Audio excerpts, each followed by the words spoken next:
Right now, 92% of companies believe their current business models will fail under the weight of digital competition. Yet, when you look at their strategic responses, most are failing to address the underlying economic threats. To understand the speed of this threat, consider the smartphone. The iPhone replaced the existing mobile market in a single product cycle. That same velocity of change is now hitting every industry simultaneously. Many leaders fall into what we call pitfall 1, fuzzy definitions.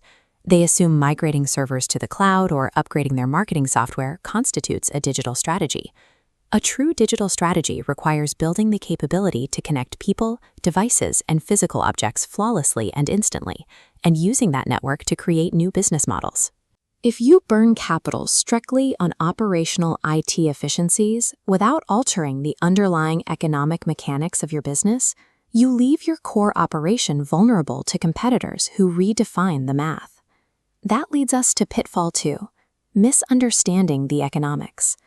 The core economic principles that leaders relied on for the past 20 years actively betray them in digital markets. There is a specific threshold in digital competition known as the tipping point.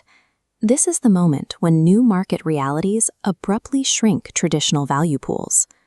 Look at this graph tracking market share over time. Notice how the incumbent business models hold a flat, stable trajectory for years. They feel safe. But right here at the tipping point, the floor drops out and market share plummets. Now look at the alternate path.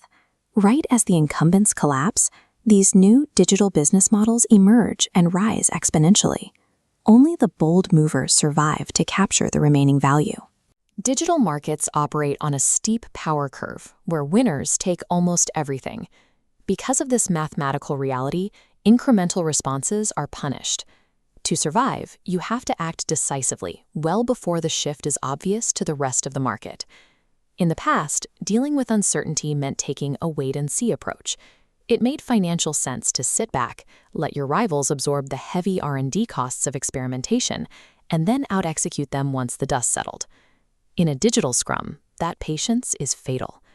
The data shows that first movers and super-fast followers achieve nearly double the revenue growth of average responders, strictly because they capture initial network advantages. This ties directly to pitfall 3, overlooking ecosystems. Developing your strategy strictly within the familiar, comfortable borders of your traditional industry is perilous. Digital platforms allow aggressive players to move across sector borders. They are actively converting isolated industries into massive, integrated ecosystems. Delaying a response to save short-term costs risks a permanent loss of market position. You are effectively locking your company out of the future value chain.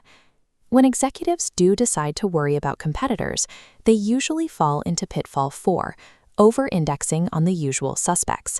They spend their time analyzing digital native startups. While startups are disruptive, the more dangerous threat comes from massive legacy incumbents who finally decide to digitize their operations. These legacy giants already control the lion's share of the market. When they pivot to an offensive digital strategy, they use their brand recognition and customer bases to shift the market balance. They are willing to deliberately cannibalize themselves to win. We are seeing major traditional insurers bypass their own established agent networks to offer direct, automated digital policies to consumers. If your competitive radar is only scanning for niche startups, you will be unprepared when a giant legacy competitor flips the board and uses its scale against you. The most common reaction to this level of threat is pitfall 5, missing the duality of digital. Leaders often assume that surviving disruption means they have to abandon their existing business and build something new. You actually have to do both, but the balance depends on your environment. You need a rigorous analytical framework to calibrate your dual response. This matrix plots your threat level, tracking the pace of change on the x-axis against the degree of change on the y-axis. This reveals 4 strategic postures: building agility, making low-risk moves, taking bold steps, or living in 2 worlds.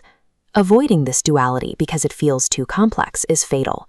Taking on the organizational strain of managing both is the only way to fund future innovations while preventing your legacy core from collapsing. To find your mandate, place your industry on this grid and assess the disruption drivers. Take the top right quadrant. Retail and media face maximum speed and magnitude of change from high churn and zero marginal distribution costs. Their mandate: live in two worlds. This group must aggressively reallocate capital away from legacy cash cows to fund digital models despite revenue hits. Contrast that with B2B sectors on the bottom right. Complex procurement slows disruption, but eventual automation creates a massive degree of change. They must take bold steps. This proves that blanket disrupt or die advice is a myth. The required risk tolerance and capital investment for your company are dictated by your exact coordinates on this matrix. Once the strategy is set, we hit the final barrier: the cultural inability to execute plans trapped in rigid legacy structures. The first operational change is ending the slow, static annual strategy review. It is incompatible with digital market speeds. Yearly reviews must be compressed into quarterly sprints. You have to integrate wargaming and active scenario planning directly into the calendar to respond to triggering events as they happen. Strategy and execution can no longer be separate sequential phases. They must happen simultaneously, iterating on each other. Ultimately, leaders have to trade predictability for high-friction strategic agility. It is the only way to survive the digital era.